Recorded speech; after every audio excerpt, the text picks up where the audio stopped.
The air in the grand ballroom of the Pierre Hotel doesn't just circulate, it judges.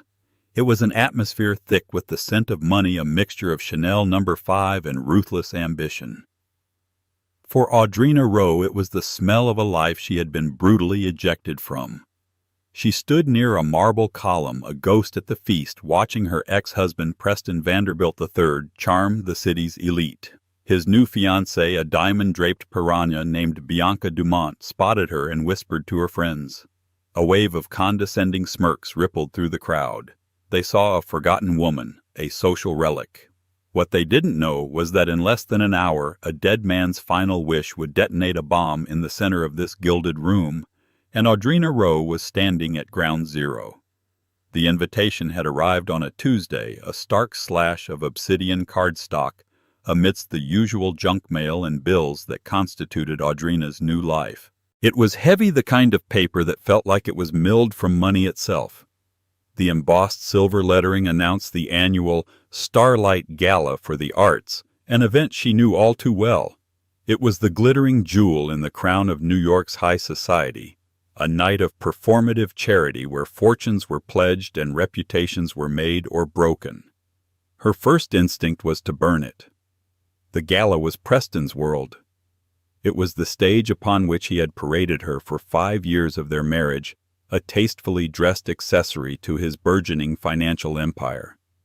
Then it was the stage where he had soft-launched his affair with Bianca Dumont, letting the society photographers capture their accidental moments of intimacy while Audrina was at home naively believing he was working late. The divorce had been a quiet, brutalist affair. Preston's lawyers, a pack of polished sharks from Skadden Arps, had systematically dismantled her life, arguing that her contribution to the marriage was negligible. She, the quiet art history major who had supported him, proofread his presentations and hosted the dinner parties that cemented his crucial business deals, was painted as little more than a freeloader. She walked away with a settlement that was in their world insulting enough to buy a small studio apartment in Brooklyn and live modestly, but not enough to ever trouble their gilded stratosphere again. She was meant to disappear. So why the invitation? She scanned the card again. At the bottom, in small, elegant script, it read, "Sponsored by the estate of Mr. Silas Whitaker." The name meant nothing to her. She assumed it was some new money titan trying to buy his way into the old guard. A guest list error, perhaps. Or worse, a deliberate act of cruelty from Preston or Bianca. A way to summon her to her own public execution to flaunt their victory in her face. For 3 days the card sat on her small kitchen counter, a dark promise. She spent those days in her studio, a converted corner of her living room that smelled perpetually of turpentine and linseed oil. Here she wasn't Preston's failed wife. She was a painter. Her canvases were her refuge, filled with haunting, ethereal landscapes that felt more real to her than the concrete city outside her window. She sold a few pieces online, enough to supplement her meager savings, but she was an artist in the truest sense. Unknown, unpaid, but utterly dedicated. It was while looking at her own reflection in a darkened window, a smudge of cobalt blue on her cheek, that she made her decision. Why was she hiding? She had done nothing wrong except love a man who was incapable of loving anything but his own reflection in the admiring eyes of others. She had survived him. She had rebuilt a life, a small and quiet one, but it was hers. Fear was a cage she had lived in for too long. Going to that gala wasn't about him, it was about her. It was about walking back into the fire and not flinching. She pulled a dress from the back of her closet, the only designer piece she had kept. It was a simple midnight blue silk gown by a lesser-known designer, elegant in its understatement. It was the dress she had worn on their last anniversary together, the night he had told her he felt they were growing in different directions. She had no diamonds to compete with Bianca, no fresh off the runway couture. She would be armed with nothing but her own dignity. And as she stitched a small tear in the seam, she felt a strange, cold resolve settle over her. She wouldn't just attend, she would endure. The taxi dropped Audrina a block from the Pierre, unable to penetrate the phalanx of black town cars and Bentleys disgorging the city's power players. As she walked the final stretch, the crisp September air felt electric with privilege. The flashbulbs of the paparazzi created a strobing, disorienting wall of light, a modern-day gauntlet. She slipped past them, her name not famous enough to be called out, a mercy for which she was grateful. Stepping inside the grand ballroom was like stepping into another dimension. The scale of it was designed to diminish the individual, to awe one into submission. Chandeliers, each the size of a small car, dripped with Austrian crystal, casting a warm golden glow over the sea of tuxedos and designer gowns. A string quartet played Vivaldi, the sound a genteel veneer over the hum of cutthroat networking. Audrina felt a familiar knot tighten in her stomach. For a moment she was the 24-year-old newlywed terrified of using the wrong fork, of mispronouncing a French name, of disappointing Preston. She took a deep breath, pushing the memory away. She was 32 now. She was a survivor. She accepted a glass of champagne from a passing waiter and found a relatively quiet spot near a towering floral arrangement of white orchids and hydrangeas. From here she could observe. She saw the hedge fund kings and the real estate moguls, the tech billionaires in their deliberately casual attire, and their wives sculpted by personal trainers and surgeons into flawless effigies of wealth. It was a perfectly curated ecosystem of power, and she was an invasive species. It didn't take long for them to find her. "Well, well, look!" What the cat dragged in, a voice purred behind her. Audrina turned. Bianca Dumont stood there, a vision in crimson, a dress so bright it seemed to suck the light out of the room. A necklace of enormous diamonds, the famed Dumont rocks from her own family's collection, sat on her collarbones like a beautiful yoke. Flanking her were two other women, their faces tight with identical expressions of smug curiosity. Bianca Audrina said, her voice even. "You look vibrant." Bianca's laugh was a tinkling, brittle sound. "And you look brave. I mean to come here after everything. And in that dress, is that vintage or just old?" The other women tittered. It was a classic Bianca attack, a smiling assassination. "It holds memories," Audrina replied, refusing to take the bait. "I'm sure it does," Bianca said, her eyes flicking over Audrina's form with dismissal. "Mostly of a life you no longer have access to, but I'm so glad you could make it. Preston will be thrilled to see you." As if summoned, Preston Vanderbilt III appeared at Bianca's side, placing a proprietary hand on the small of her back. He was as handsome as ever, his dark hair perfectly coiffed, his tuxedo tailored to within an inch of its life. But his eyes, when they met Audrina's, held a flicker of something she recognized: annoyance. Her presence was an inconvenience, a loose thread on his perfectly woven tapestry of success. "Audrina," he said, the name sounding foreign in his mouth. "This is a surprise." "Preston?" She nodded. "I was invited." "An administrative error, surely," Bianca chimed in, squeezing his arm. "Darling, don't worry. I'm sure she's just here for the free champagne. She'll be gone before the auction starts." Preston gave a tight, uncomfortable smile. He looked at Audrina, and for a split second she saw the man she had married, the one who had once been embarrassed by his own parents' unpretentious middle-class life. He had spent his entire adulthood trying to outrun that shadow, and she was a living, breathing reminder of a time before he was a Vanderbilt in spirit as well as in name. "It's good to see you're—" Well, he managed the words, hollow and meaningless. He then turned his full attention back to Bianca, a king turning back to his queen, leaving Audrina in his wake. The message was clear. She wasn't just an ex-wife. She was a non-entity, a ghost. And as the trio moved away, their laughter trailing behind them, Audrina felt the eyes of the room on her. The whispers had started. The story of her social execution was now the evening's prime entertainment. She gripped her champagne flute, her knuckles white, and wondered if coming here had been the biggest mistake of her life. The next hour was a masterclass in social cruelty. It wasn't a singular dramatic event, but a slow, relentless erosion of her composure. People she had known for years, women she had hosted in her home, Men who had clapped Preston on the back at her dinner table now looked through her as if she were made of glass. A few offered tight, pitying smiles that were somehow worse than being ignored. The narrative orchestrated by Bianca was spreading through the ballroom like a virus. Poor Audrina Rowe can't let go, trying to crash the party so desperate.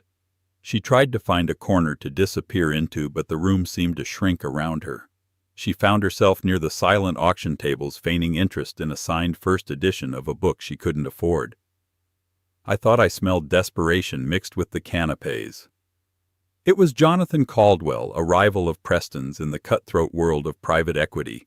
He was a man who enjoyed watching others fail almost as much as he enjoyed his own success. "Hello, Jonathan," Audrina said, not looking at him. "Bold move, Rowe, showing up here. You know Preston just closed the Axiom deal, a cool 9-figure profit. He's buying Bianca a little something from Graff as a celebration. I think he's upgrading, in every sense of the word."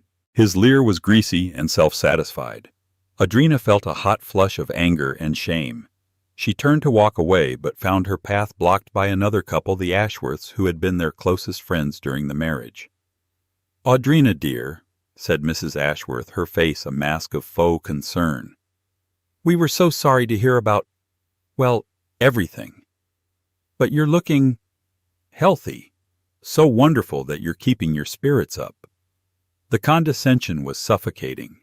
Everywhere she turned it was the same. Whispers, stares, and the cold, hard judgment of a tribe ejecting one of its own.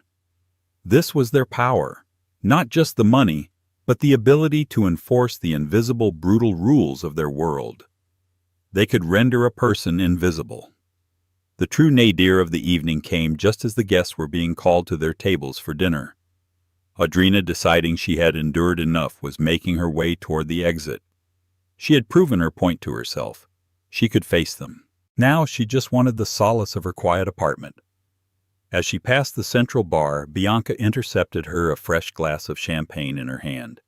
"Leaving so soon?" she asked, her voice syrupy sweet. "But the night is just getting started. You can't miss the speeches. Preston is being honored, you know, for his philanthropy." "I've seen enough," Audrina said, her voice low. "Oh, I don't think so," Bianca said. And then, with a theatrical little stumble that fooled no one, she lurched forward, sloshing the entire contents of her glass down the front of Audrina's midnight blue dress. The cold liquid soaked through the silk, instantly shocking and sticky. A collective gasp went through the immediate crowd. "Oh, my heavens!" Bianca cried, her hand flying to her mouth in mock horror. "I am so clumsy. Look what I've done. To your lovely little dress. It's completely ruined." People were staring openly now, phones subtly angled to capture the drama. Preston rushed over, his face a thunderous mask of controlled fury at Audrina for being the source of this public spectacle. "Bianca, darling, are you all right?" he asked, completely ignoring the champagne-soaked Audrina. "I'm fine. I just feel terrible," Bianca said, dabbing at Audrina's dress with a flimsy cocktail napkin, succeeding only in smearing the stain. "This must be devastating for you. I know how much things must mean to you now." The insult was multifaceted and brilliant in its cruelty. It referenced Audrina's dress, her financial status, and her emotional state all at once. It was a perfect public humiliation. Audrina stood frozen, the damp fabric clinging to her skin, the scent of champagne filling her nostrils. The stares of the crowd felt like physical blows. She looked at Preston, hoping for a flicker of decency, a shred of the man she once loved. She found nothing. He looked at her with pure, unadulterated annoyance. She was a stain on his perfect evening. That was it, the final straw. The cold resolve she had felt earlier shattered, replaced by a raw, searing pain. They had won. She turned without a word and began to walk towards the exit, her head down, the sound of Bianca's false apologies and the crowd's muffled whispers chasing her like a pack of hounds. She just wanted to disappear, to run back to her quiet life, and never ever look back. But she didn't make it to the door. because at that moment the lights in the grand ballroom dimmed, the string quartet fell silent, and a single authoritative voice boomed from the stage's sound system. "Ladies and gentlemen, may I have your attention, please?" A special announcement from the estate of our evening's host, Mr. Silas Whitaker. The sudden change in atmosphere was palpable. The gossiping clusters fell silent, their attention reluctantly pulled from the minor drama of Audrina's humiliation to the main stage. A spotlight cut through the dimness, illuminating a man standing at the podium. He was older, perhaps in his late 60s, with a mane of white hair and a face that spoke of quiet authority. He wore a simple, impeccably tailored suit, a stark contrast to the glittering peacocks in the audience. "Good evening," the man said, his voice calm and measured, carrying to every corner of the vast room. "My name is Alistair Beaumont. I am the executor of the estate of the late Silas Whitaker." A murmur rippled through the crowd. Silas Whitaker was a name whispered with a mixture of awe and mystery. He was a genuine recluse, a phantom of the financial world. He'd built a vast labyrinthine empire spanning technology shipping and rare earth minerals, yet there were fewer than a dozen known photographs of him. He gave no interviews, attended no parties, and lived a life of monastic seclusion. His death a month prior had sparked a frenzy of speculation. Who would inherit his legendary, almost mythical fortune? He had no known children, no living relatives. Audrina had stopped in her tracks halfway to the exit. She stood in the shadows, the damp cold patch on her dress a chilling reminder of her shame. She should leave. This had nothing to do with her. But something in Mr. Beaumont's dignified presence held her rooted to the spot. Mr. Whitaker was a man of particular principles. Beaumont continued, his eyes scanning the room of billionaires and socialites. There was no deference in his gaze. If anything, there was a hint of disdain. He believed that wealth was a responsibility, not a privilege, a tool, not a trophy. He was the sole benefactor of this gala tonight, and in his final directives he insisted I use this occasion to make an announcement concerning the final disposition of his entire estate. The silence in the room was now absolute. Even the clinking of ice and glasses had ceased. This was unheard of. The reading of a will was a private legal matter, not a piece of theater at a charity gala. Preston and Bianca, now seated at their prime table near the stage, were leaning forward, their expressions rapt. A fortune of that magnitude, estimated to be in the tens of billions, could reshape the power dynamics of their entire world. Everyone in that room was mentally calculating, speculating. Was it a foundation? A university? A dark horse corporate heir? For the past 30 years, Beaumont said, his voice dropping slightly, drawing the audience in closer. Mr. Whitaker engaged in a quiet search. He was not looking for a successor in business, nor was he looking for a long-lost relative. He was, in his own words, searching for a person of unimpeachable character, an heir not of blood but of spirit. The concept was so alien, so antithetical to the dynastic, bloodline-obsessed culture of the people in that room, that it was met with a wave of confused murmurs. He believed that true character is revealed not in the spotlight of success, but in the shadows of adversity. Beaumont went on, his gaze sweeping across the room, and for a fleeting, unnerving moment Audrina felt as if his eyes met hers. He sought someone who valued integrity over influence, kindness over currency, and authenticity over applause. He spent years observing quietly from a distance, searching for this one individual. Audrina's heart began to beat a little faster, a strange premonition taking root in her chest. It was absurd, a fantasy. But she couldn't shake the feeling that the trajectory of the evening of her entire life was about to pivot on this man's next words.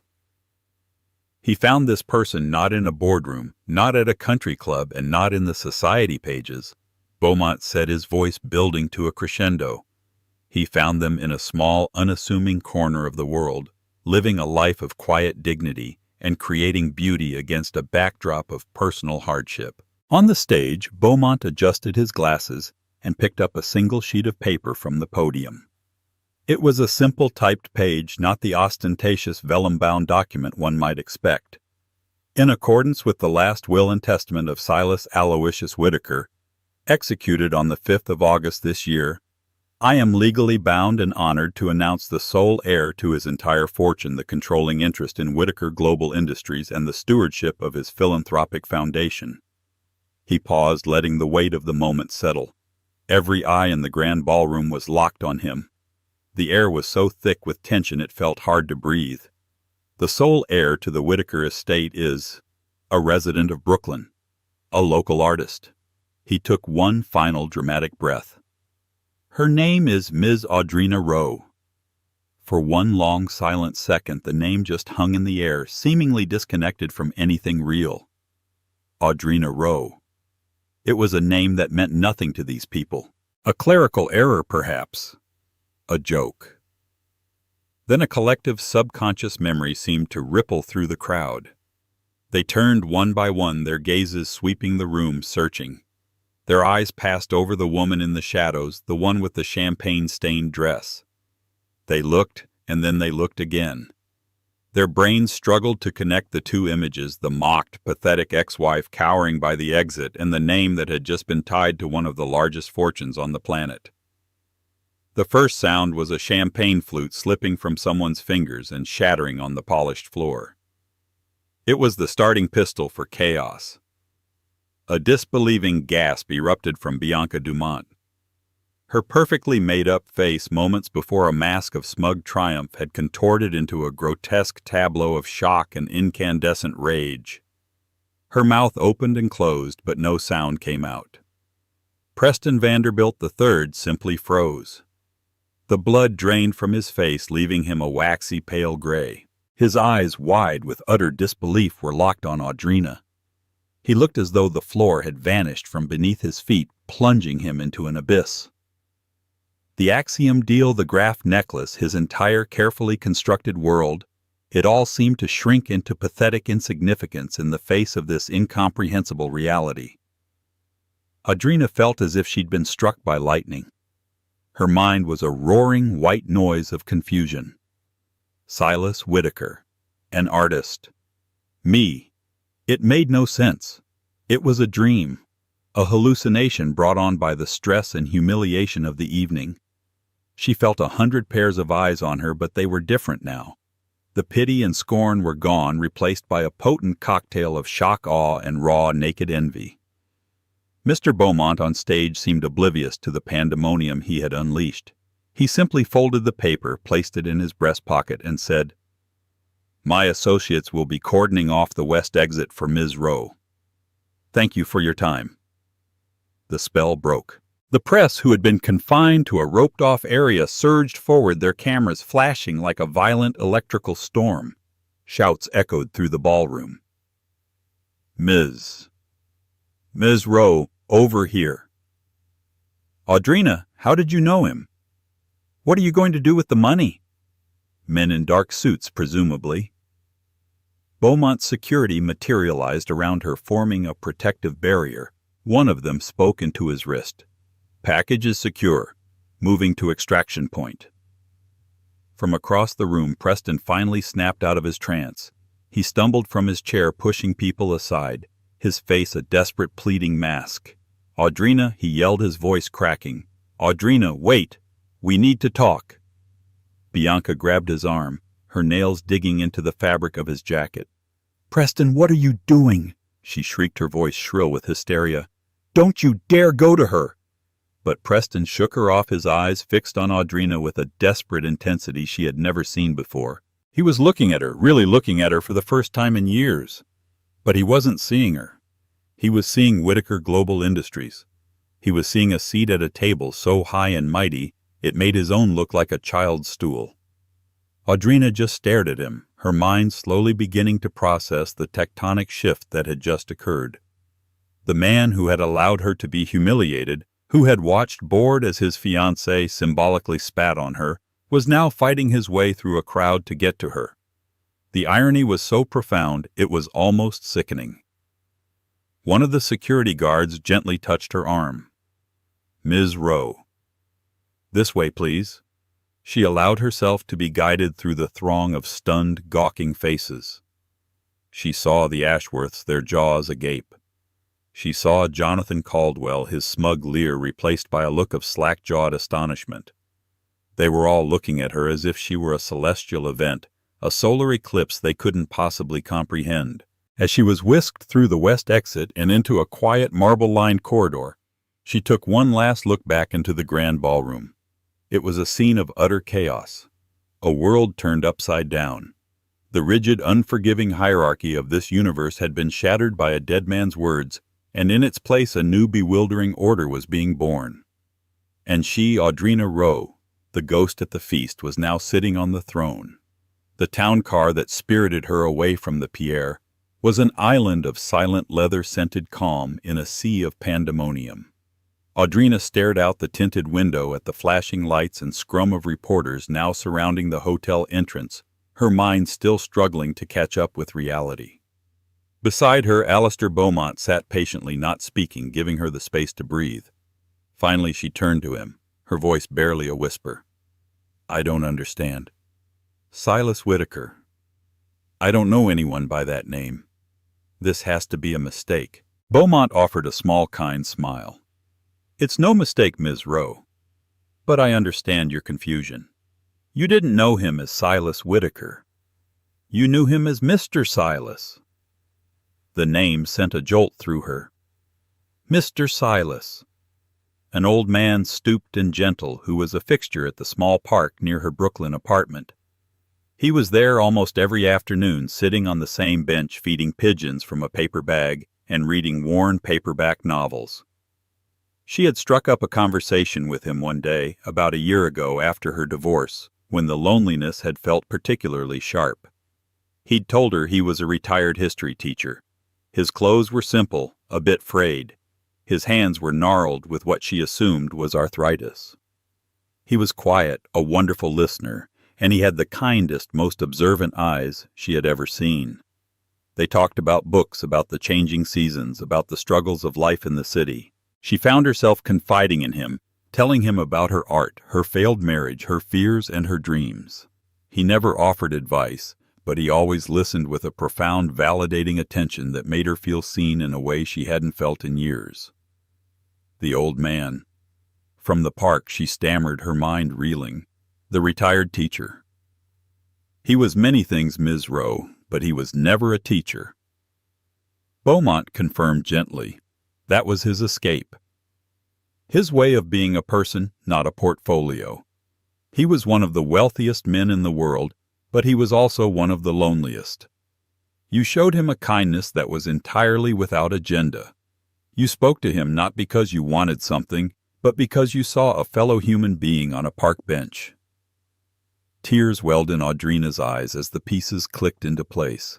She remembered showing him photos of her paintings on her phone. He'd studied them with an intense focus. "You capture the soul of things, my dear," he'd said, his voice raspy. "Never let anyone tell you this isn't important." After your first few conversations, Beaumont continued, he tasked me with learning everything I could about you. We discovered the circumstances of your divorce, your financial struggles. Silas was impressed by your resilience, but he was most interested in your art. He began buying your paintings anonymously through an online gallery under a corporate pseudonym. He paid far above your asking price. The larger sales you made over the past year, they were all to him. He owned 17 of your canvases. He called them his windows to integrity. Audrina thought of the unexpected sales that had kept her afloat, the ones that had given her the hope to keep painting. It had been him all along. He had been her silent patron, her secret guardian angel. The car pulled into the private garage of a towering skyscraper on Park Avenue. This was Mr. Whittaker's primary residence, Beaumont explained as they rode a private elevator that opened directly into a breathtaking penthouse apartment. The space was vast, with floor-to-ceiling windows offering a panoramic view of the city. But it wasn't ostentatious. It was filled with books, her art, and comfortable, well-worn furniture. On a simple oak table in the center of the room was a single sealed envelope with her name on it. His final letter to you, Beaumont said. The rest. Well, we have much to discuss. Whitaker Global is a complex machine. It encompasses shipping lines, tech firms, real estate holdings across 3 continents. The foundation has an endowment larger than the GDP of several countries. It's all yours to command now, Ms. Rowe. It is a staggering inheritance, but as Silas saw it, it is also a staggering responsibility. Audrina walked through the silent apartment, her fingers tracing the frame of one of her own paintings hanging on the wall. She looked down at the city lights twinkling below the same lights that had seemed so cold and indifferent just hours ago. She thought of Preston desperately clawing his way up this very ladder, only to have her, the woman he had discarded, dropped onto the very summit from an unimaginable height. This wasn't just money. It was power. It was a legacy. It was the final profound act of a quiet man on a park bench who had seen her at her lowest and decided to hand her the world. She picked up the letter, her hands trembling. Her old life was over. It had ended the moment Alistair Beaumont had spoken her name. A new, terrifying, and extraordinary life was just beginning. The days that followed were a whirlwind of lawyers, accountants, and board members. Audrina was immersed in a crash course on an empire she never knew existed. She learned about satellite networks, cobalt mines in the Congo, and biotech startups in Silicon Valley. It was overwhelming, a deluge of information that threatened to drown her. But through it all, she clung to the memory of Mr. Silas on his park bench and the words in his letter. "My dear Audrina." It began his handwriting, a surprisingly elegant script. "If you are reading this, then my search is over, and my faith in you has been validated. Do not be intimidated by the scale of what I leave you. These are all just tools. I have spent a lifetime accumulating them, but I lack the vision and the heart to wield them for a greater good. You have that heart. You see the beauty and the pain in the world and capture it on canvas. Now the world is your canvas. Don't try to be me. Be you. Remake this empire in your image. Support the artists, help the voiceless build things of beauty, and tear down walls of arrogance. The jackals will circle. They will smell money and weakness. Do not let them see you as weak. Your kindness is not a weakness. It is your sharpest weapon. Be brave." His words became her mantra. She started making decisions, small at first, then larger. She diverted a fraction of the foundation's annual budget, a sum still in the hundreds of millions, to create the largest arts grant in the world for struggling unknown artists. She instructed the board of Whitaker Global to begin a review of their Congolese mining operations, with a new mandate prioritizing worker safety and environmental impact over quarterly profits, causing a minor panic on Wall Street. She was no longer the timid woman from the Gala. Power, she was discovering, was a suit of armor. The world no longer looked through her. It watched her every move with bated breath. About a week after the announcement, her assistant, a concept she was still getting used to, informed her that a Mr. Preston Vanderbilt III was in the lobby, begging for 5 minutes of her time. Curiosity piqued, she agreed to see him. She received him not in a formal office, but in the main living area of the penthouse, where one of her largest paintings, a landscape of a storm gathering over a calm sea, now hung. Preston entered, and the change in him was startling. The arrogance was gone, replaced by a desperate, cloying humility. He was holding a bouquet of roses that looked absurdly small in the vast room. "Audrina," he said, his voice thick with emotion, "you look incredible. I always knew you had this in you." Audrina simply looked at him, her expression unreadable. "You have 5 minutes, Preston." He faltered, then launched into a pathetic, pre-rehearsed speech. "I was a fool, Audrina, a blind, arrogant fool. I was so caught up in that world, the pressure, the expectations. I lost sight of what was important. I lost you. Seeing you that night, even before the announcement, I realized the mistake I had made. Bianca and I, we're finished. It was always you." He took a step closer. "We were good together. We can be again. Think of what we could do, you and I, your vision, my experience. We could be the ultimate power couple." Audrina listened to his words, and she felt nothing. No anger, no pain, not even pity. It was like listening to a broadcast from a distant, irrelevant planet. He hadn't changed. He was just a chameleon changing his colors to match the most powerful thing in the room. Before it was Bianca's family money. Now it was her. When he was finished, she finally spoke, her voice quiet but laced with steel. "You're right about one thing, Preston. You were a fool. But not because you lost me. You were a fool because you never saw me in the first place. You saw a prop, a reflection, a stepping stone. That night at the gala, you gave me a gift. You showed me with perfect clarity exactly what my life is not and who I am not." She walked to the window, looking out at the city below. "Your 5 minutes are up. Please see yourself out. And tell your friends the Ashworths and the Caldwells and the rest of them not to bother calling. My world is not for sale and access to it cannot be bought." He stood there, stunned into silence, the roses dangling from his hand. He had come expecting to negotiate, to manipulate, to find a way back in. He was confronted with a closed door, a woman who no longer needed anything from him, not even an apology. After he was gone, Audrina stayed by the window for a long time. The city sprawled before her, a kingdom of glass and steel. It had been the site of her greatest humiliation and her most unbelievable triumph. She was no longer Audrina Rowe, the failed wife. She was not yet the titan of industry the world expected her to be. She was something new, something she was building herself. One brushstroke, one decision at a time, and for the first time in her life, she was utterly, completely, and magnificently free. 6 months after the gala, the name Audrina Rowe meant something entirely different to the world. The initial media frenzy had subsided, replaced by a cautious, fascinated observation. The narrative of the Cinderella artist had proven too simplistic. Audrina was not a damsel in a tower overwhelmed by her fortune. She was an architect already redesigning the tower from the inside out. Her office on the 80th floor of the Whitaker Global building was her first statement. She had stripped away the heavy mahogany and dark leather of Silas Whitaker's era, replacing it with light oak clean lines and vast open spaces. The walls were a gallery of works by the inaugural recipients of her Momentum Arts Grant, bold, challenging pieces from artists who a year ago had been struggling in obscurity.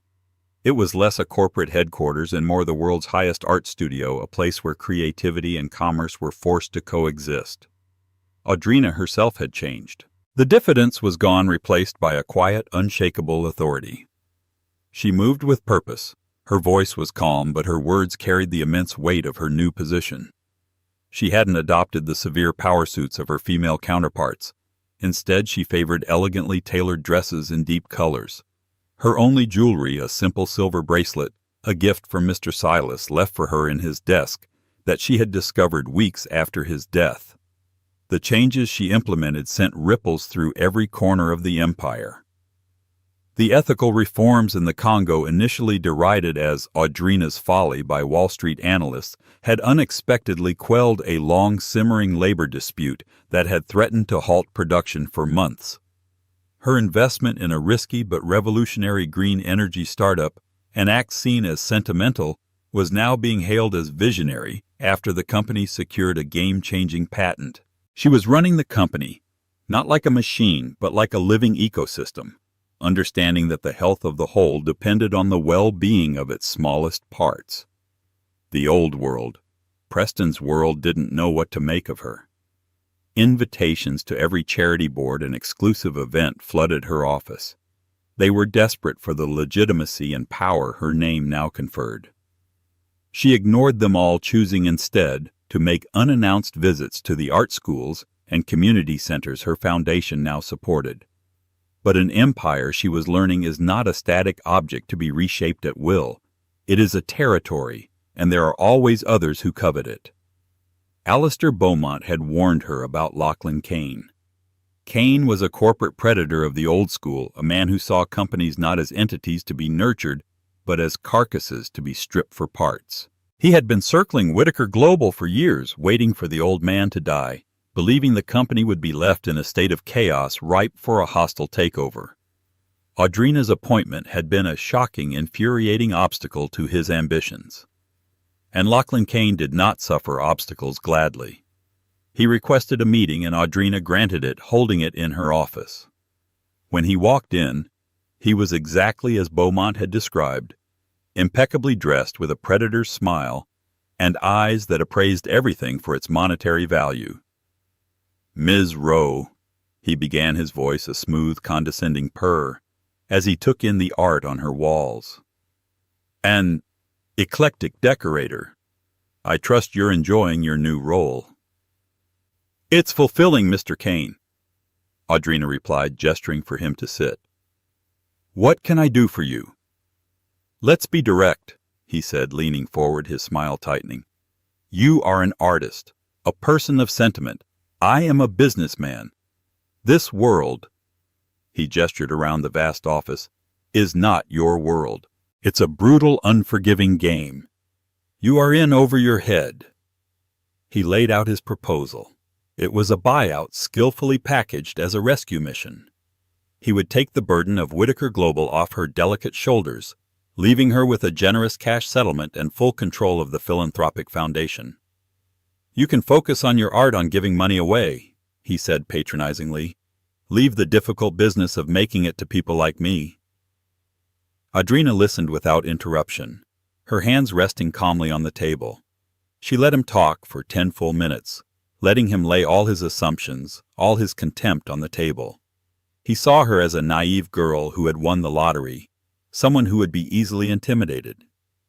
When he finally finished, a smug, expectant look on his face, she offered him a serene smile. "Mr. Kane," she said, her voice soft but clear. "You're right. I am an artist. And as an artist, I've learned a few things. I've learned how to see the true color of a thing even when it's hidden under layers of varnish. I've learned that a structure with a rotten foundation will eventually collapse no matter how beautiful the facade. And I've learned the value of a blank canvas." She leaned forward, her smile fading, replaced by an intensity that made him blink. "I have read the file on you. All of them. I read about your takeover of Omnicorp in 2018 and how you stripped it of its assets, fired 3,000 employees, and walked away with $1 billion, leaving a dead company and a ruined town in your wake. I also read about your failed attempt to acquire Titan Industries and how you were outmaneuvered because you underestimated their new CEO, believing her to be too sentimental because she invested in research and development." Lachlan Kane's face had lost its color. "This is business," he hissed. "No," Audrina corrected him. "That was your art form, vandalism on a corporate scale. But you will not be vandalizing this canvas." She paused, letting the silence stretch. "I rejected your offer before you even walked in this room. In fact, I have a counter-proposal." She slid a tablet across the table. On the screen was the press release set to go public in 30 minutes. "The Whitaker Foundation," Audrina said coolly, "has just completed the acquisition of a 51% controlling stake in Argentus Logistics. As I'm sure you know, Argentus holds the exclusive transport contracts for nearly all the raw materials your own businesses rely on. They were struggling much like Omnicorp was. But instead of stripping it, we're going to invest. We're going to rebuild it. And we are going to honor all existing contracts.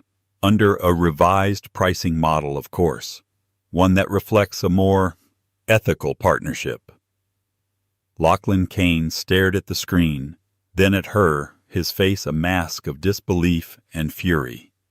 She had not only blocked him, she had flanked him. Using her foundation, her sentimental wing, she had executed a move of surgical corporate precision, seizing control of his most critical vulnerability. He stood up his chair, scraping harshly against the floor. "You have no idea what you've just done," he snarled. "I think I do," Audrina said, her voice unwavering.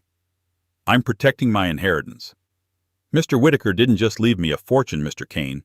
He left me a fight. And I'm discovering I have a talent for it." After he stormed out, Audrina walked to the window. The fight was far from over. She knew she had made a powerful and ruthless enemy, but she felt no fear, only a quiet, thrilling sense of purpose. She looked down at the city not as a collection of buildings, but as a dynamic interplay of light and shadow. It was a complex composition, and she was no longer just observing it. She was learning how to paint. The weeks following Lachlan Kane's retreat were not quiet. He was a wounded predator, and he chose to fight not in the boardroom, but in the court of public opinion. A coordinated smear campaign materialized in the financial press. Anonymous sources quoted in columns by journalists known for their attack dog style painted Audrina as dangerously naive. The artist in the ivory tower. One headline blared. Is Audrina Rowe trading billions in shareholder value for woke ideology? Another asked. They called her acquisition of Argentus Logistics a reckless act of personal vengeance, a foolish gamble that put the entire Whitaker empire at risk. The campaign had its intended effect. The Whitaker global stock, which had been stable, began to dip as nervous investors reacted to the narrative of an inexperienced emotional woman at the helm. This external pressure created fractures within the company itself. The board, composed mostly of men who had served under Silas for decades, grew restless. They had respected Silas's eccentricities because he had a 40-year track record of ruthless success. Audrina had a 6-month track record of philanthropy and one audacious corporate maneuver. The dissent was given a voice by Walter Jennings, a board member of 30 years and a staunch traditionalist. In an emergency meeting, he formally challenged her leadership. Silas left you in charge to be a steward, Ms. Rowe, not a revolutionary. He'd said, his tone heavy with condescension.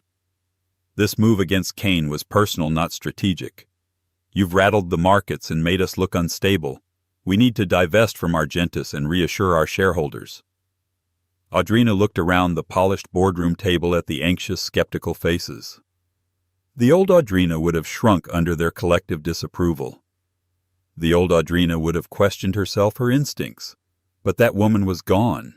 Instead of retreating, she decided to walk directly into the fire. She agreed to her first public interview not with a friendly lifestyle magazine, but with Nina Sharma, the host of CNBC's The Crucible, a journalist renowned for her sharp intellect and for making powerful CEOs squirm. When she walked onto the television set, she felt a sea of eyes on her, just like at the Gala. But this time she was not the subject of pity. She was the subject of intense, critical scrutiny. Nina Sharma began with a direct salvo. Ms. Rowe, Wall Street is in an uproar. Lachlan Kane's camp accuses you of using Whitaker Global as a personal weapon. Your own board has expressed concerns. Are you sacrificing profits for a personal vendetta?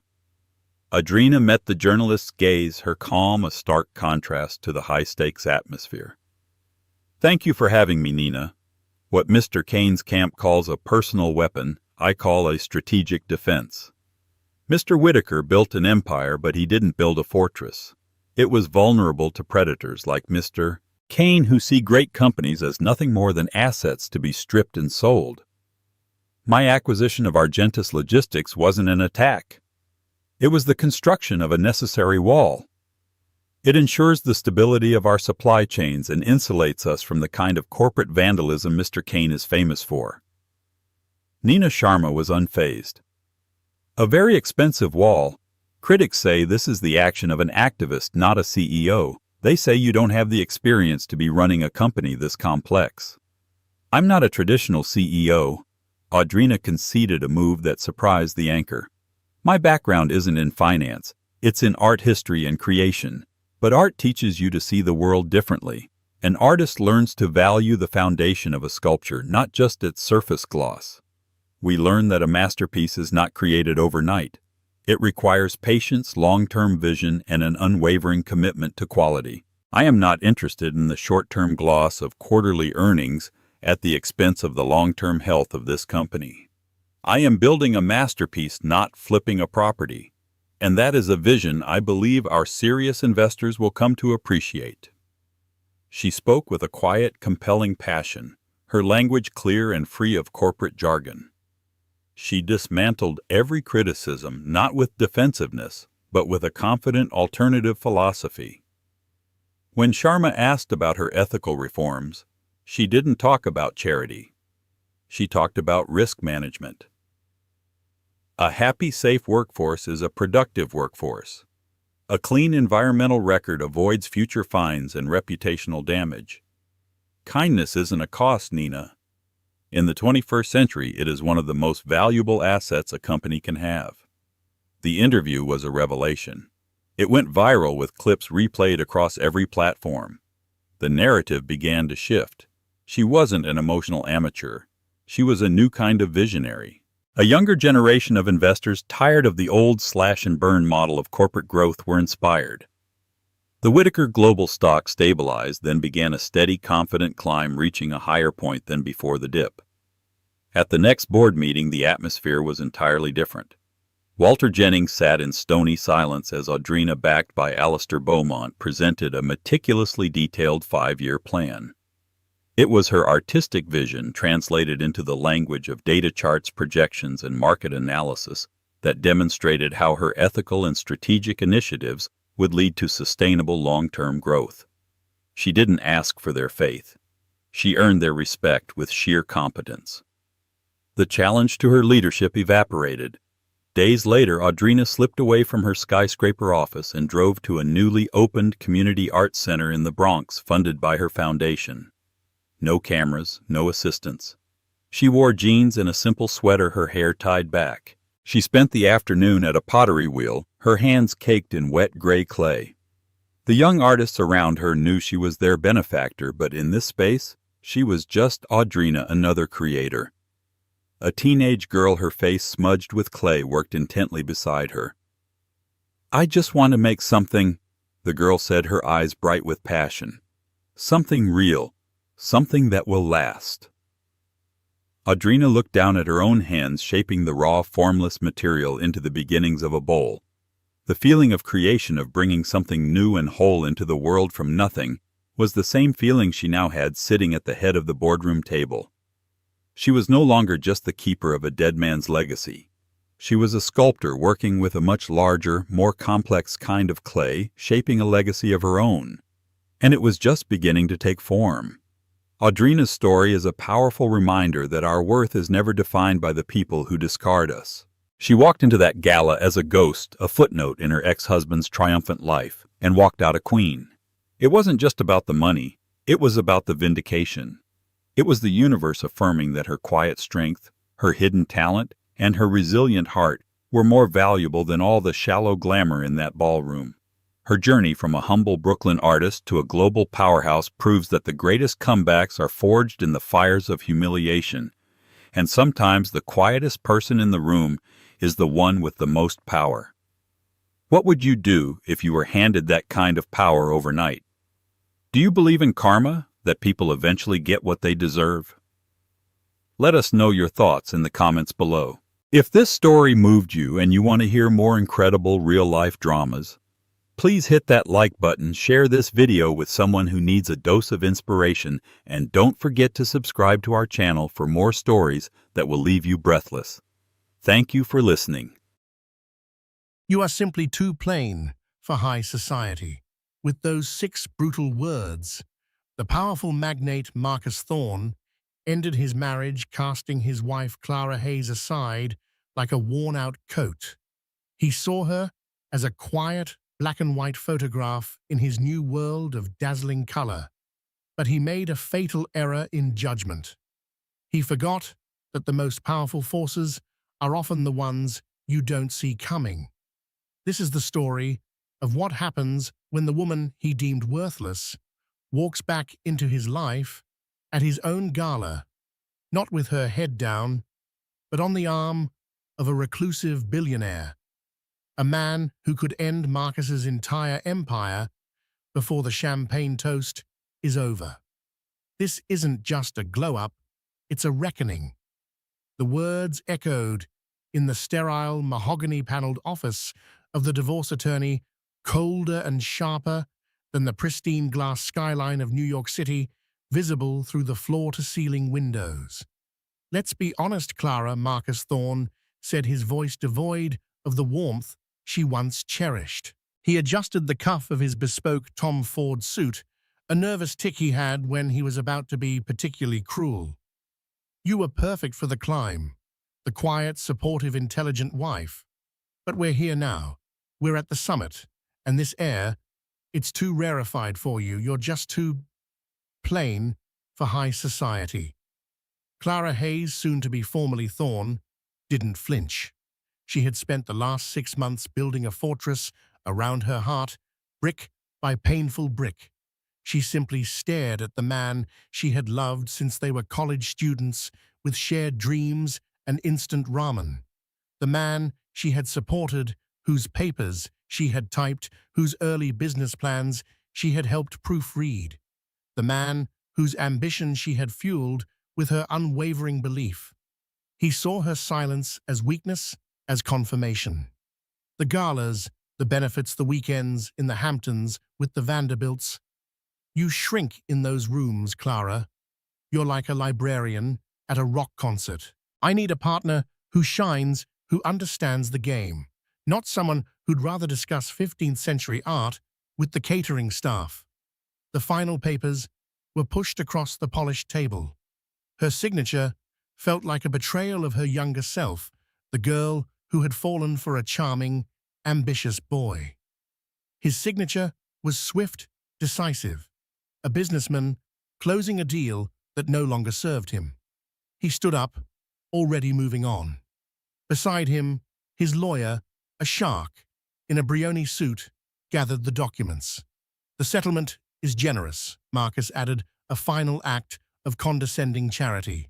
You'll be comfortable. You can buy all the old books you want. He left without a backward glance, leaving Clara in the echoing silence. The city lights began to twinkle outside, each one a reminder of the world he was ascending to and the one he was leaving her behind in. She wasn't crying. The tears had dried up weeks ago, leaving behind a hollow ache. Too plain. The words weren't just an insult. They were a branding, an indelible mark he had seared onto her soul. The first few months of her new life were a study in grey. She moved out of their sprawling Park Avenue penthouse and into a modest but charming brownstone in Brooklyn. She traded champagne flutes for coffee mugs and society pages for dusty art history tomes. She took a position at the Morgan Library and Museum, a place of quiet reverence that suited her fractured spirit. Her life, once a whirlwind of his social obligations, became a quiet routine of work home and long, solitary walks with her beagle Buster. Her best friend Chloe, a fiery journalist who had never trusted Marcus, was her lifeline. He's an insecure narcissist, Clara, Chloe would say, over wine on a Tuesday night. He didn't want a partner, he wanted an accessory. And when the trends changed, he traded you in for the latest model. The latest model was Isabella Rossi, an Instagram influencer whose main contribution to society was posing on yachts in exotic locations. Her photos were a constant presence in the digital world. Clara tried to avoid a splash of garish, filtered color against her own muted existence. Isabella was everything Clara was: not loud, ostentatious, and shamelessly transactional. She was the embodiment of the world Marcus believed Clara was too plain for. One crisp autumn afternoon, a thick, cream-colored envelope arrived. The return address was embossed in gold, the Thorne Foundation. Clara's stomach twisted. It was the invitation to the Foundation's annual Starlight Gala, the crown jewel of New York's philanthropic scene. It was the very event where 2 years prior, Marcus had first made a cutting remark about her dress being too academic. An oversight, surely, she murmured, her thumb tracing his flamboyant signature on the invitation. It felt less like an invitation and more like a taunt, a reminder of the world she had been ejected from.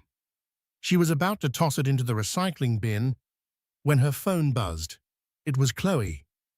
"You got it, didn't you?" The invitation to the jerk-off jamboree. It's already on its way to the trash, Clara said, her voice flat. No, no you don't. Chloe's voice was sharp. You are not going to let him erase you. You are not going to let him think for 1 second that his ridiculous, cruel little verdict on your life was the final word. You have to go. Why? So he can pity me, so his new girlfriend can look me up and down and smirk? No, thank you. I'd rather spend the evening alphabetizing my spice rack. You're not going to go as Clara Thorne, the sad ex-wife. Chloe insisted, her voice softening slightly. You're going to go as Clara Hayes, the brilliant, beautiful, independent woman who is so much better off without him. You just don't see it yet. This isn't for him, Clara. It's for you. It's about taking back the narrative. Clara looked around her quiet apartment at the stacks of books and the comfortable worn armchair. It was safe here, but it was also a cage built of her own fear and his lingering words. Too plain. The phrase coiled in her gut. Maybe Chloe was right. Maybe it was time to stop hiding. But how could she possibly walk into that lion's den alone? The thought was paralyzing. She hung up with Chloe, the heavy invitation sitting on her counter like a dare. A week later, an opportunity arose that felt like a lifeline thrown from another world. Dr. Albright, the head curator at the Morgan, called Clara into his office. His eyes, magnified by thick glasses, held a rare spark of excitement. Clara, he began, an extraordinary proposition has come across my desk. It's unconventional. A private collector, one of the most reclusive and significant in the world, requires an art historian for a short-term intensive project. Clara leaned forward, intrigued.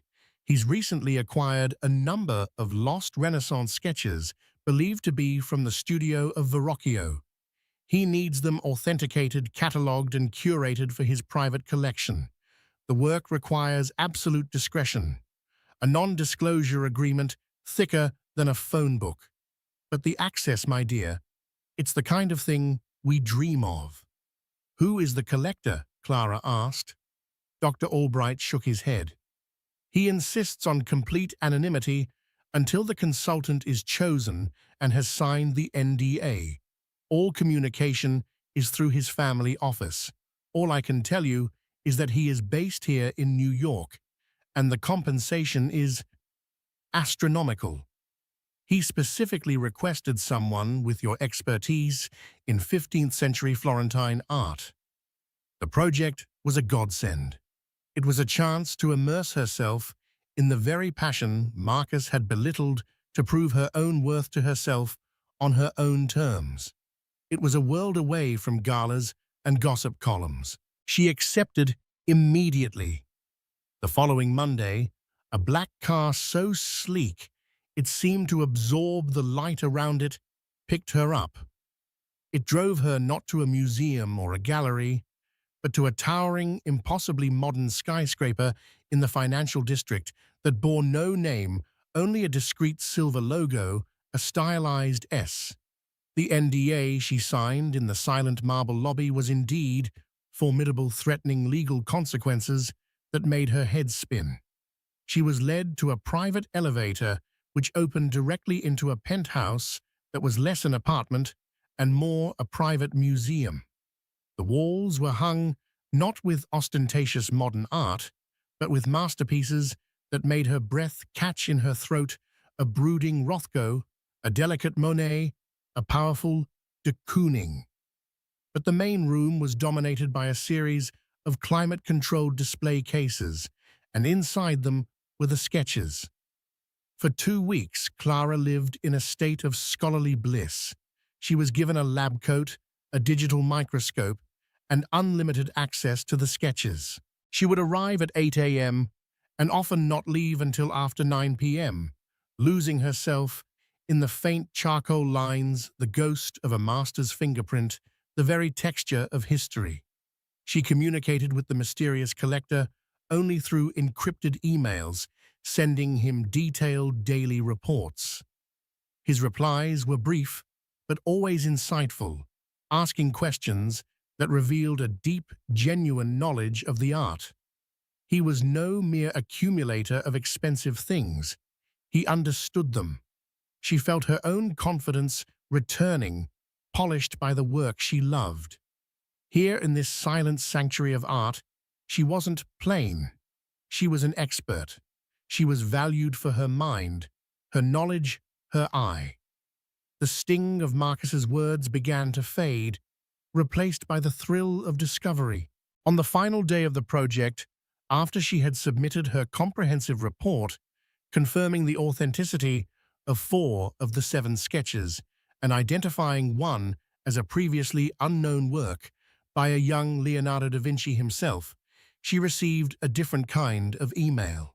Ms. Hayes, your work has been exemplary. Beyond my expectations, I find I am not yet ready to conclude our conversation. Would you join me for dinner this evening to discuss your findings in person? A car will be waiting at 7 p.m. D.S. Her heart hammered. D.S. Damien Sterling. The name hit her like a physical blow. Damien Sterling wasn't just a billionaire. He was the billionaire, a tech prodigy who had founded a revolutionary AI company in his early 20s and had since diversified into sustainable energy biotech and apparently priceless art. He was notoriously private, a ghost, in the machine of high finance, almost never photographed, his public appearances numbering in the single digits over the last decade. He was a myth, a legend, and she had been working for him for 2 weeks. That evening, the car took her to a discreet, unmarked restaurant in Tribeca that she knew was one of the most exclusive in the world. She was led through the main dining room to a private terrace overlooking a quiet garden. A man stood with his back to her, looking at the city lights. He turned as she approached, and he was not what she expected. He wasn't the slick, predatory type like Marcus, nor was he the eccentric, disheveled genius of tabloid speculation. Damien Sterling was in his early 40s, with intense, intelligent eyes, a quiet stillness about him, and an air of thoughtful gravity. He was dressed in a simple, dark cashmere sweater and trousers understated elegance that made Marcus's flashy designer suits seem cheap and loud. "Ms. Hayes," he said, his voice calm and low. "Damien Sterling. It's a pleasure to finally meet the mind behind the brilliant emails." He pulled out her chair, and as she sat, Clara felt a strange sense of calm. There was no pretense in his manner. "Mr. Sterling, the pleasure is all mine. Your collection, it's breathtaking. Please call me Damien, and the collection is only worthwhile if it can be understood.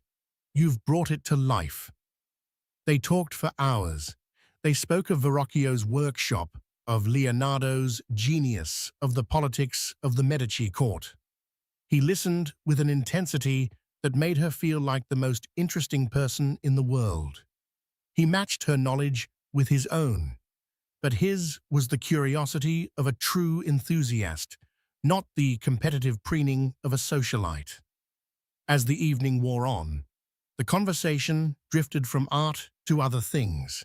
He asked about her work at the Morgan, her background, her life. She found herself speaking openly, guardedly at first, then with more ease. He didn't pry, but he had a way of listening that invited honesty. It was during a lull in the conversation that he looked at her, his expression unreadable.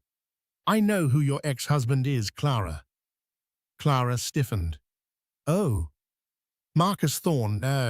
Damien said the name, tasting like something unpleasant in his mouth. "His company, Thorne Properties, has been making a very aggressive, very hostile play for a green energy startup I've been funding for the last 5 years. A company called Luminara Tech." Clara's mind reeled. The world which had felt so separate suddenly collided.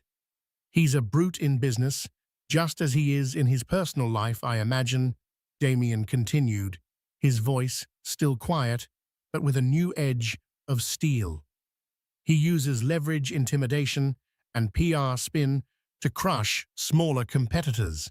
He thinks this deal is his ticket to the next level, a way to legitimize his reputation from a real estate shark to a tech visionary. He paused, taking a sip of water. I read the gossip columns, Clara, not because I care for them, but because it's wise to know what piranhas like Thorne are doing.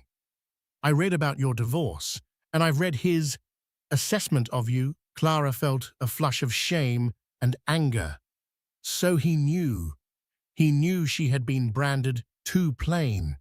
What he said was a reflection of his own vulgarity, not of you, Damien said, his gaze firm. Substance threatens him. Nuance frightens him. He wants a mirror, not a partner. He leaned forward slightly, his eyes locking on hers. The Thorne Foundation Gala is in 2 weeks. It's the night he plans to unofficially announce his victory lap over Luminara Tech to his inner circle of investors. He thinks he has it in the bag. Then came the proposal delivered with the calm precision of a surgeon. I believe we are in a position to help each other, Damien said. I would be honored if you would attend that gala with me, as my guest.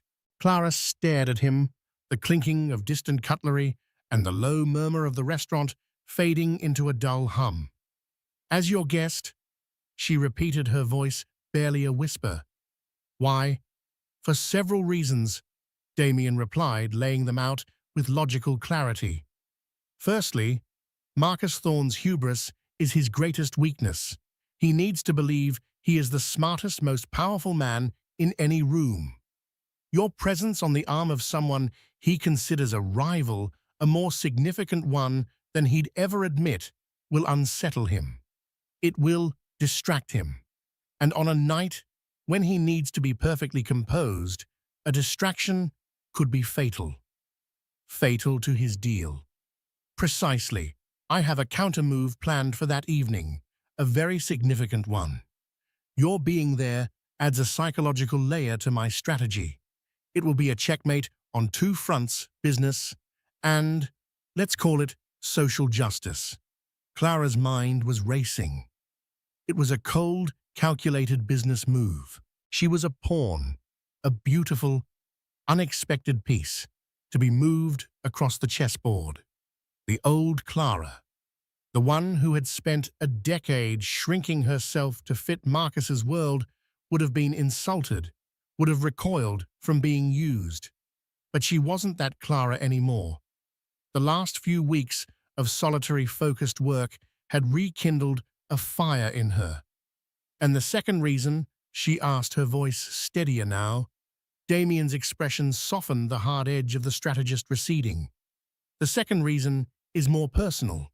I have spent the last 2 weeks conversing with a brilliant, passionate, and insightful woman. I have seen the way your eyes light up when you talk about something you love. The idea that a man like Marcus Thorne could look at that and see plain is offensive to me and to the very concept of substance. Allowing him to believe his verdict stands is unacceptable. He paused, letting the words settle. This isn't about revenge, Clara, not the cheap kind. It's about reclamation. You would not be my pawn. You would be my partner for the evening.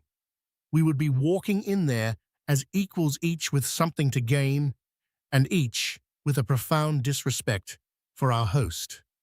She looked at him, really looked at him. There was no pity in his eyes. There was respect. And something else, a shared disdain for the superficial world Marcus worshipped. He wasn't offering to save her. He was offering her a weapon and inviting her to join the fight. He'll be with Isabella Rossi, Clara said, testing the idea. She's very shiny. A flicker of a smile touched Damien's lips. My dear Ms. Hayes, a spotlight is only bright in a dark room. You are not a spotlight. You are the sunrise. Much quieter, but infinitely more powerful. He's chosen spectacle. We will counter with gravitas. A strange, exhilarating feeling coursed through her. It was a cocktail of fear and empowerment. Chloe's words came back to her. This isn't for him, Clara. It's for you. Walking into that gala on the arm of Damien Sterling wasn't just about showing Marcus he was wrong. It was about showing herself that he no longer had any power over her. His definition of her was irrelevant. What would this partnership entail, she asked. It would entail a few planning sessions and a new dress, he said simply. Something that makes you feel like the woman I've been speaking with all night. Not the woman Marcus Thorne tried to leave behind. She thought of the cream-colored invitation sitting on her counter. It was a challenge, and for the first time in a very long time, Clara Hayes wanted to rise to it. Okay, she said the word, coming out stronger than she expected. I'll do it. Damien Sterling inclined his head, a genuine warm smile finally breaking through his reserved exterior. Excellent. I believe it's going to be a most memorable evening. Their alliance was forged. Over the next 2 weeks, Clara's life transformed again. But this time, it wasn't a retreat into solitude. It was a carefully managed blossoming. Damien was true to his word. There were planning sessions, but they felt less like business meetings and more like conversations between friends. They'd meet at his penthouse, ostensibly to discuss the gala strategy, but the talks would inevitably drift back to art, to books, to technology, to the future. She learned about his passion for green energy, his belief that technology could solve the world's biggest problems if wielded with ethics and vision. He, in turn, listened intently as she explained the subtle social cues of the high society world she had once inhabited, giving him a map of the very terrain he despised but now needed to navigate. He also learned the depth of the wound Marcus had inflicted. One evening, while discussing the guest list, Clara faltered, her voice catching as she described the casual cruelty of Marcus's circle of friends. They have a way of looking through you, she said, staring into her cup of tea. If you aren't wearing the right designer, or you haven't just returned from Gstad, you're invisible. You're furniture. Marcus used to get so angry with me for not playing the game. The game is for children, Clara, Damien said softly. We're not there to play. We're there to change the board. He was also meticulous about the transformation. He didn't just send a stylist to her door. He introduced her to a woman named Genevieve, a legendary couturier in her late 60s with a sharp wit and a disdain for fleeting trends. Genevieve's atelier was a hushed, sunlit space in the Upper East Side, a world away from flashy Fifth Avenue showrooms. So, Genevieve said, circling Clara with a critical eye, Damien tells me we are dressing for a resurrection. Clara blushed. Something like that. Forget everything your ex-husband taught you, Genevieve commanded. He deals in labels. We deal in art. His women are billboards. You will be a sculpture. There were no trendy, skin-bearing dresses. Instead, Genevieve brought out bolts of luxurious, unique fabrics, a deep sapphire silk that seemed to drink the light, a charcoal velvet that shifted like smoke, a heavy pearlescent charmeuse. She didn't ask what Clara wanted to look like. She asked how she wanted to feel. Powerful, Clara said, surprising herself. And calm. Completely, unshakably calm. The dress they created together was a masterpiece of quiet confidence. It was a column of midnight blue silk, almost black in the shadows that fell from a single, elegantly sculpted shoulder strap. It wasn't loud or revealing. It didn't scream for attention. It was a dress that commanded respect through its perfect cut, its exquisite fabric, and the way it made Clara stand taller, her posture imbued with a newfound grace. During this time, her friendship with Damien deepened. The line between their business arrangement and their personal connection blurred into non-existence. He called her one night not to strategize, but simply to ask her opinion on a new artist he was considering collecting. She found herself texting him a picture of a funny passage in a book she was reading. They were building something real independent of their shared goal of thwarting Marcus Thorne. The day before the gala, a small velvet box was delivered to her apartment. Inside was a pair of diamond earrings. They were not large or ostentatious. They were antique, elegant Cartier pieces from the 1920s, designed as subtle, cascading drops of light. The note simply said, "For the sunrise." That night, Chloe came over, her eyes wide as she saw the dress hanging on the door. "Oh my God, Clara," she breathed.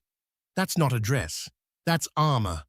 Clara smiled, a real, genuine smile. "I know.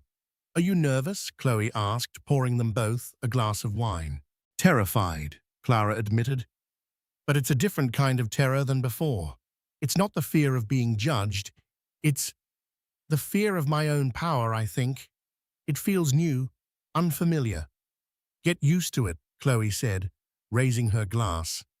"Here's to Clara Hayes, the woman who was never plain, not for a single second. They just weren't smart enough to see the picture." Clara touched the cool silk of the dress. She was ready, the board was set. The pieces were in motion. Tomorrow night, she wasn't just walking into a gala. She was walking back into her own life. The night of the Starlight Gala arrived with the electric hum of a New York City evening. The event was held at the Museum of Modern Art, its soaring atrium transformed into a glittering fantasy of white orchids and crystal chandeliers. A river of black cars flowed to the entrance, depositing the city's elite onto a red carpet, flanked by a ravenous pack of photographers. Clara felt a tremor of her old anxiety as their car pulled up. The flashing lights were a chaotic predatory storm. She looked at Damien. He was impeccably dressed in a classic single-breasted tuxedo that made him look more like a movie star than a reclusive billionaire. He caught her eye and gave a small, reassuring nod. "Ready?" he asked, his voice a calm anchor in the noise. "As I'll ever be," she said, taking a deep breath. The moment the car door opened, the atmosphere shifted. The photographers, accustomed to snapping politicians, celebrities, and Wall Street tycoons, were momentarily stunned into silence. Damien Sterling's appearance was so rare, it was like spotting a mythical creature. The silence was immediately followed by a frenzy of shouts and clicks. "Mr. Sterling, over here!" "Damien, who are you with?" Damien ignored them all. He simply extended his hand to Clara. As she emerged from the car, a collective gasp seemed to ripple through the press line. She wasn't a celebrity they recognized, not a model, not an heiress. She was a mystery, and in her midnight blue gown, with the subtle fire of the Cartier diamonds at her ears, she was utterly captivating. She didn't pose or preen. She simply stood with a serene, unbothered poise, her hand resting lightly on Damien's arm. They walked the red carpet with a deliberate, unhurried pace. They were a study in contrasts to the other couples who grinned desperately for the cameras. Damien and Clara moved like they owned the silence between the flashbulbs, their shared gravity creating an invisible shield around them. Inside the grand atrium was a sea of air kisses, champagne, and competitive glamour. The moment they entered, a wave of whispers followed them. Heads turned. Conversations stuttered to a halt. Clara saw familiar faces, people who had ignored her at countless parties past, now staring with unabashed curiosity and confusion. And then she saw him. Marcus was holding court near the grand staircase, a glass of champagne in his hand, Isabella clinging to his arm. Isabella was a spectacle, in a crimson dress, so covered in sequins it hurt to look at. She was laughing, a loud theatrical sound designed to draw attention. Marcus saw them first. His smile froze the glass halfway to his lips. His eyes widened first in disbelief, then in a dark, swift current of fury. He looked from Damien Sterling, the one man in the city he both feared and envied, to the woman on his arm. He squinted his brain, failing to compute what he was seeing. Clara, his plain, boring, bookish Clara, standing next to Damien Sterling, looking like that. Isabella noticed his change in demeanor and followed his gaze. Her own perfectly painted smile faltered. She sized Clara up with a practiced, critical eye, but for once she could find no flaw to latch onto. Clara wasn't trying to compete with her. She was on a completely different plane of existence. The quiet elegance of her gown and bearing made Isabella's sequined dress look garish and desperate.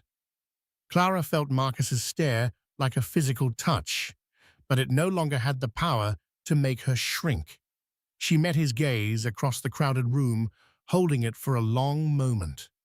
She didn't smile, didn't smirk. She simply looked at him with cool, calm indifference, and then deliberately she turned her attention back to Damien, as if dismissing a piece of uninteresting scenery. It was a more devastating blow than any angry words could have been. Damien leaned, in his voice a low murmur in her ear. The piranha seems to have lost his appetite. A genuine smile touched her lips. Check. They moved through the room, Damien greeting a select few people with quiet courtesy. He introduced Clara, not as his date, but as my associate, Ms. Clara Hayes. To a powerful senator, he mentioned, Clara is one of the foremost experts on Renaissance art. In addition to a tech CEO, Clara has a fascinating perspective on the intersection of history and modern aesthetics. He wasn't just showing her off, he was showcasing her. He was building her a pedestal right in the center of the world that had cast her out. Eventually, as if drawn by an inevitable toxic gravity, Marcus approached them. Isabella trailed a step behind, her confidence visibly shaken. Sterling, Marcus said, forcing a jovial tone that didn't reach his eyes. I'm surprised to see you here. I didn't think this was your scene. I make exceptions for special occasions, Thorne, Damien replied smoothly. His gaze was level, giving away nothing. Marcus's eyes flickered to Clara, a muscle twitching in his jaw. Clara, you look different. It was meant to be a backhanded compliment, a suggestion that her previous self was lacking. Before Clara could respond, Damien answered for her. She looks exactly as she is. Perhaps your vision has improved. The barb delivered so calmly hung in the air. Clara finally spoke, her voice even and clear, without a trace of the tremor she had feared. Hello, Marcus. Isabella. She gave a polite, almost clinical nod. There was no pain in her expression, no anger, only a distant, placid courtesy that was more unnerving than any emotional outburst. Marcus, clearly floundering, tried to reassert his dominance. He puffed out his chest. So what's a reclusive genius like you doing with my ex-wife? He asked, the word my, possessive and ugly. Did she read you a bedtime story from one of her dusty old books? The insult was childish pathetic. It was the flailing of a man who had lost control. Clara didn't even blink. Some people find intelligence compelling, Marcus, she said simply. It's a matter of taste, I suppose. Just then, the master of ceremonies tapped the microphone on the stage. Ladies and gentlemen, if I could have your attention, it is my great honor to welcome the founder of the Thorne Foundation and our host for the evening, Mr. Marcus Thorne, to the stage for a special announcement. Marcus shot a triumphant, venomous look at Damien. This was his moment. This was the pinnacle of his evening. He straightened his tie and strode toward the stage, leaving Isabella to stand awkwardly by herself. Damien gave Clara's hand a slight squeeze. "Showtime," he whispered. Marcus stood at the podium, basking in the spotlight. He looked out at the assembled crowd, the power players of New York, his investors, his rivals, all gathered in a room celebrating him. His confidence returned, buoyed by the familiar weight of a microphone in his hand and hundreds of eyes upon him. "Thank you all for coming tonight," he began, his voice slick and practiced. "We're here to support a great cause, but we're also here to celebrate the future, a future of innovation, of bold moves, and of success." He paused for effect. As many of you know, Thorne Properties is about more than just buildings. It's about building the future. And that's why I am thrilled to be in the final stages of acquiring a dynamic, forward-thinking company that will revolutionize the energy sector, Luminara Tech. A polite, knowing applause rippled through the room. This was the news they had been waiting for. In the corner, Clara saw Marcus's key investors, nodding smug smiles on their faces. Marcus's eyes found Damien in the crowd, a glint of victory in them. "It's a new era for Thorne Properties," he declared. He was about to continue to launch into his self-congratulatory speech when a calm, authoritative voice cut through the room. "I'm afraid you're mistaken, Mr. Thorne." All heads turned. Damien Sterling had not moved from his spot next to Clara, but his voice, amplified by the room's acoustics, carried the weight of an earthquake. He held up his phone, its screen glowing. "My apologies for the interruption," Damien said, his tone deceptively mild. "But news travels fast in our industry. Perhaps you should check your stock alerts." A confused murmur spread through the atrium. Marcus froze, his face paling. Several guest investors included immediately pulled out their own phones. A series of gasps and muttered curses followed. On the screen of Damien's phone, and now on dozens of others around the room, was a breaking news headline from the Wall Street Journal posted just 60 seconds earlier. "Sterling Corp announces massive Green Guardian partnership with Luminara Tech, including majority stake acquisition, effectively blocking Thorne Properties' hostile takeover." The room erupted in frantic whispers. The air crackled with the sound of a multi-billion-dollar deal imploding in real time. Marcus stared, dumbfounded, at Damien. What? What is this? This is impossible." Damien's voice remained level, cutting through the chaos. "It's quite possible. While you were planning this party, we were finalizing a partnership. Luminara's board accepted our offer an hour ago. An offer that didn't involve stripping their company for parts, I might add. We plan to invest in their vision, not gut it." He then looked toward the stage, his gaze locking with the event coordinator, who was now receiving frantic messages in his earpiece. "In fact," Damien continued, "we have our own announcement. As the new majority partner in Luminara Tech, we are pledging to match every dollar raised here tonight and redirect the total funds to STEM education programs for underprivileged girls." The room was stunned into silence.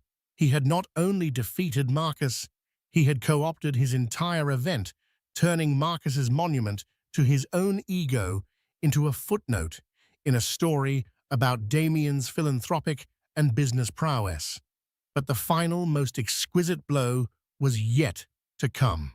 Damien turned his gaze to Clara, his expression warm with genuine admiration.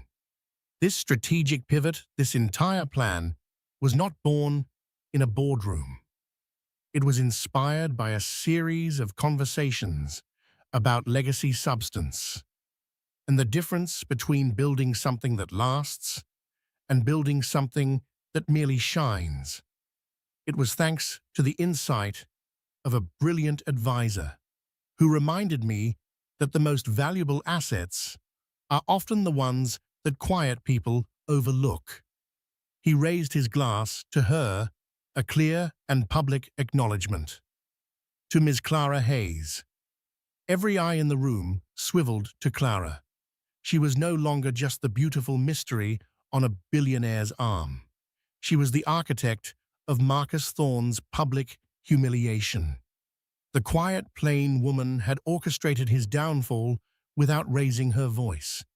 Marcus stood on the stage, a pathetic, forgotten figure under the hot lights.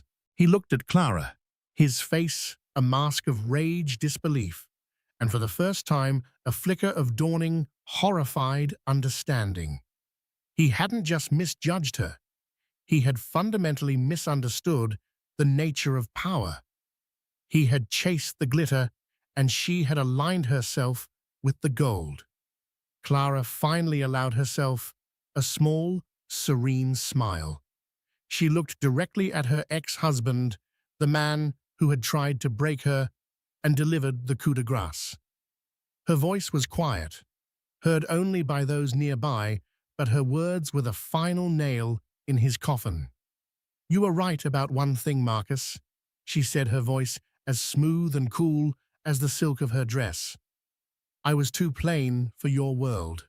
I've come to realize I prefer one built on substance, not spectacle."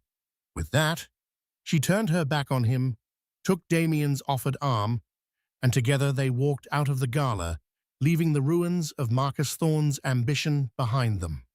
They didn't look back. The fallout from the Starlight Gala was not a slow burn, it was an inferno. For Marcus Thorne, the morning after was a descent into a nightmare of his own making. He woke in his cavernous Park Avenue penthouse, the custom-milled silk sheets feeling like sandpaper against his skin. A pounding headache, born from a sleepless night of rage and disbelief, was his only companion. The silence of the apartment was absolute, a stark contrast to the cacophony of his public implosion. Isabella was gone. There was no note, no dramatic farewell. Her closets were simply empty, her presence erased as efficiently as a bad social media post. He stumbled into his media room, a wall of screens that usually displayed his successes. Now, they were a symphony of his demise. On Bloomberg, a panel of analysts dissected the stunningly amateur nature of his failed, hostile takeover. On CNBC, his face was plastered next to a graph of Thorne Properties stock. In pre-market trading, a vertical red line, plummeting into an abyss. The ticker symbol THN seemed to mock him, glowing like a scarlet letter. The headline that flashed repeatedly was the most galling Sterling's gambit, how a tech titan and a mysterious strategist toppled a real estate king. Frantically, he started making calls. His CFO, a man who had lauded his genius just a day before, let the call go to voicemail. He tried the head of his board of directors, Richard Davenport, a man he'd golfed with for years. Richard answered, but his voice was cold, distant, stripped of all familiarity. "Marcus," Richard said, the lack of any friendly preamble a slap in the face. "There's nothing to discuss. We're convening an emergency meeting at noon. Your presence is requested, but the outcome is predetermined. We advise you have your legal counsel present." "Richard, it's a setback. We can fight this," Marcus pleaded, his voice cracking with a desperation he despised. "There is no we, Marcus," Richard replied, his voice like chipping ice. You flew too close to the sun, and you didn't just burn your own wings, you risked setting the entire company on fire. Damien Sterling doesn't lose. You should have known that. You put your ego ahead of your fiduciary duty. The board is unanimous. The line went dead. Marcus hurled his phone against the wall where it shattered against a framed photo of himself ringing the opening bell at the Nasdaq. He was alone. The loyalty he had commanded, the fear he had instilled, the friendships he had curated, it had all been transactional. And as his value plummeted, his accounts were closed. Later that day, the final humiliation came not from a boardroom, but from a push notification on his new phone. A gossip site with a photo of Isabella Rossi breezing through LAX, her hand resting on the arm of a silver-haired German industrialist. The headline read, "Trade up Isabella Rossi. Ditches sinking Thorn for a certified billionaire." He had built his world on spectacle, and now he was the star of its most pathetic show. For Clara, the morning was an entirely different kind of surreal. She woke in her quiet Brooklyn brownstone to the comforting weight of her beagle Buster sleeping on her feet. But her phone was buzzing incessantly on the nightstand. She picked it up to see a flood of messages from Chloe, each one more frantic than the last. They were all screenshots of news articles. Forbes meet Clara Hayes, the sterling strategist who checkmated Marcus Thorne. Vanity Fair, the plain wife's revenge, how a quiet art historian became NYC's most intriguing woman. The New York Times, more than an acquisition.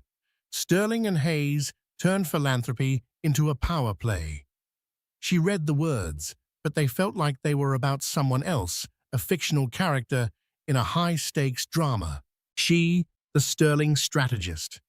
She had simply spoken her mind to a man who was willing to listen. She hadn't sought revenge, only reclamation. Yet the world had cast her as the heroine in a revenge epic.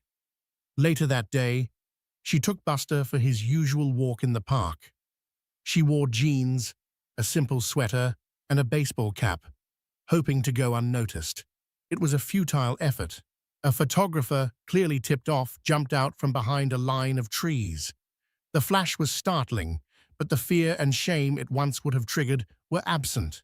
She simply shielded her eyes, pulled Buster a little closer, and kept walking with a calm, steady pace. The old Clara would have panicked, would have felt exposed and judged. The new Clara felt a strange sense of detachment. The narrative they were writing about her was just noise. The truth was quieter, and it resided within her. The real story, the one that mattered, had truly begun in the silent, velvet-lined interior of Damien's car as they drove away from the gala. The adrenaline of the confrontation had ebbed, leaving behind a profound, shared stillness. The city lights streaked past the window, a blur of gold and white. "Are you all right?" Damien had asked, his voice low, his hand finding hers on the seat between them. His touch was not possessive, but grounding. "I am," Clara had replied, turning to look at him. The sincerity in her own voice surprised her. "For the first time, in a very long time, I feel completely and utterly myself. I feel free." She wasn't just free from Marcus. She was free from the ghost of the woman she had tried to be for him. "The arrangement is concluded then," Damien stated, his eyes searching hers. For the first time, she saw a flicker of uncertainty in the unshakable man. "Our work is done." Clara felt a pang of fear that he might misunderstand, that he might think this was the end of their story. "The arrangement is," she agreed softly, her grip tightening on his hand. "But I hope our friendship isn't." He turned fully toward her, the car's movement fading into the background. "Clara C." He began, his voice imbued with a rare, raw honesty. What I said in there tonight, about your insight, about how you've changed my perspective, none of that was for the crowd. It was the unvarnished truth. Our conversations these past weeks have been more stimulating than any boardroom negotiation I've ever had. You don't just see things, you understand them. He paused, taking a breath. The thought of that ending is unacceptable. It doesn't have to end, she whispered. The business deal might have been the reason we met Damien, but it's not the reason I want to stay. In that moment, the pretense of their alliance dissolved entirely, revealing the solid, authentic connection that had been growing underneath all along. It wasn't the thrill of victory that bonded them, but the quiet, mutual respect that had been there from their very first conversation about 15th century art. He hadn't rescued her, he had simply seen her, and in doing so, had helped her see herself again. Weeks turned into a month, then two. Their lives intertwined organically. They explored quiet galleries on Sundays, had long dinners where they debated everything from AI ethics to the fall of the Roman Empire, and took walks in Central Park, two people perfectly content in each other's company. The idea for the foundation was born on one such evening. They were in his vast library, a room that felt more like a sanctuary than a showpiece. Clara was passionately describing a collection of damaged frescoes at a small museum in Florence that were in danger of being lost forever due to a lack of funding. It's a tragedy, she said, her eyes alive with conviction. An entire piece of history of human beauty just fading away because of a few $100,000. The stories they could tell. Damien watched her, not just listening to her words, but absorbing the passion behind them. He saw her vision, her fierce belief in the power of art to connect and to preserve humanity. Your vision needs a bigger canvas, Clara, he said suddenly. The Morgan is a wonderful institution, but your passion is bigger than the walls of one building. We could do more. You could do more. What do you mean?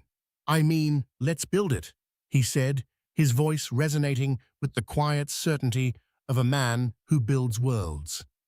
Let's create something that funds these projects, that seeks out the overlooked artists, that restores the forgotten masterpieces. A foundation, not my foundation or a subsidiary of Sterling Corp. Our foundation. Your vision, my capital. A true partnership. And so the Sterling Hayes Arts Foundation was born. Clara resigned from the museum not with sadness but with the excitement of embarking on her life's true work. She poured her heart into it, crafting a mission statement that was a direct reflection of her own values, to champion substance over spectacle, to find the profound in the quiet, and to celebrate the art that reveals the truth of the human spirit. 6 months after the gala, they stood in a brightly lit gallery in Chelsea. It was the Foundation's inaugural event, showcasing the work of a ferociously talented young sculptor from the Bronx, whom Clara had discovered. The room was not filled with the vapid high society faces from the gala. It was filled with artists, students, critics, and genuine art lovers. The air buzzed with excited, intelligent conversation. Clara, dressed in an elegant but understated dark green dress, moved through the room with effortless grace. She was not a hostess, she was a leader. She spoke with the artist, introduced a student to a powerful curator, and explained the intricate details of a piece to an elderly couple, her face illuminated with joy. Damien watched her from across the room, a deep sense of pride and love settling over him.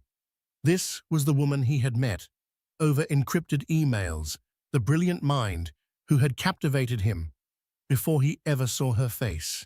This was her, in her element, in the world she had built. She eventually made her way back to his side, her hand finding his. "It's a good night," she said, a contented smile on her lips.